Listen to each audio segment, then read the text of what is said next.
So today I want to show you how I tone my panel. So last week I made a video about gessoing my panels, so check this video out if you haven't seen it. After gessoing my panels, usually I tone my panels. So toning the panels, it's not something mandatory. It's up to you, up to the artist to decide if you want to work on a tone panels or not. For my case, when I paint in the studio, I usually don't tone my panels, but when I work outside, when I paint en plein air, I usually paint on a tone panel. So a tone panel can be done a different way with different colors. So this is one example here, and you see the other example are different. So the color you choose to tone your panel doesn't really matter. It's usually recommended to use transparent colors, but you can use opaque color too. If you dilute the paint, it will give you a transparent wash anyway, but it's just easier to do it with some transparent colors. And so why artists tones their panels, at least for me, I decide to tone my panels because when I paint outside, I basically don't want to fight against the white. So when I work on a toned panels, it's easier to judge my values or to see the values on the panel. And as well, I don't have to rush to cover the whole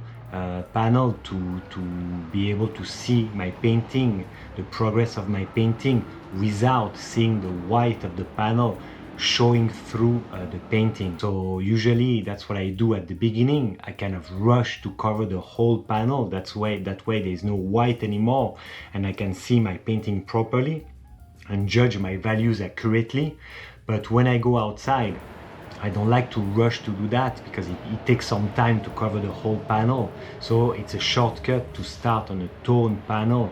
That way I don't have to fight the white of the canvas, and it's easier that way. Even if I paint and I leave some little gaps in between two brush stroke, what is shining through these two brush stroke is not the white of the panel, but it's a tone panel that show through, so it's less visible and it's less distracting. So sometimes it can be good to work on a white panel. It has its use. It's like I said, it's not mandatory. Toning the panel is not mandatory. It's something you choose. Most of the time in the studio, I don't work on tone panel because I sketch my subject, and then I usually cover the panel with my sketch color. So most of the panel, except the light side, it's covered in paint, so it doesn't matter. And I have the amount of time that I want in the studio. I control the light, so I'm not rushing to get the painting done because the light is changing like when I paint outside. So when I paint outside, to me it's very important to work on a toned panel. It's just make the whole process more enjoyable and less stressful, I guess. So then the color you choose to tone your panel is absolutely up to you. Here is an example with a transparent iron oxide red. I used to tone my panel like that, but now I usually choose either a warm tone or a cold tone, a neutral, and this is the result of a warm and a cold tone. So there we go.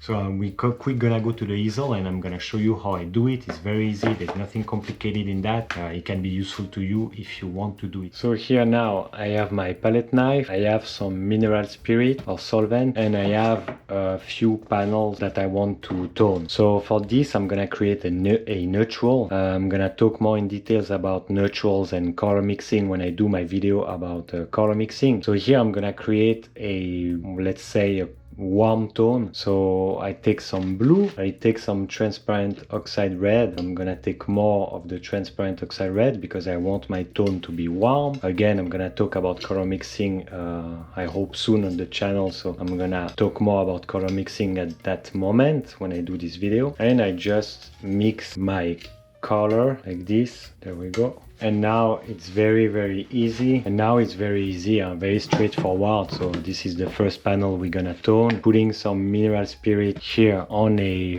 paper towel. You can use a rug, a paper towel.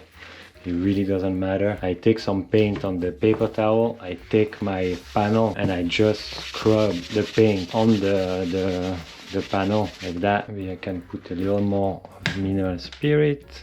So the goal here is to create a tone that is kind of a mid-tone for the panel. A mid-value, a mid-value. It's great to start. This is a pretty warm tone here. And there we go. The panel is already toned and this is great. There we go. I have my ground, my tone is good like that. So if you're not happy if the panel is too dark, you can use a clean part of your paper towel and you can remove some, you see, become lighter.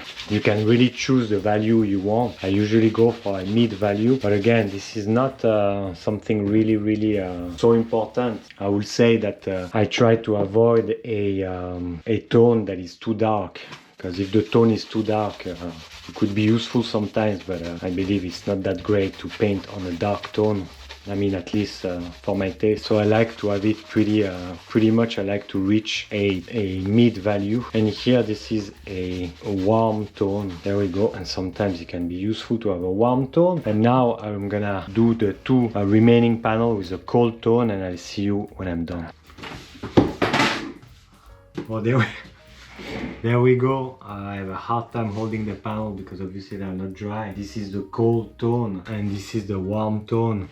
More than 85% of you watching my videos are not subscribed to the channel yet. Come on, don't wait any longer. Subscribe to the channel, like the video, share the video. This is very helpful, and please place a comment. This really does help the channel. So thank you so much to everybody that takes their time to do that. So yeah, this is the cold and the other one is the warm tone. So it's very straightforward. We are already done here. This is a short video probably. I have a whole playlist about starting oil painting, so please check this out if you're starting oil painting right now.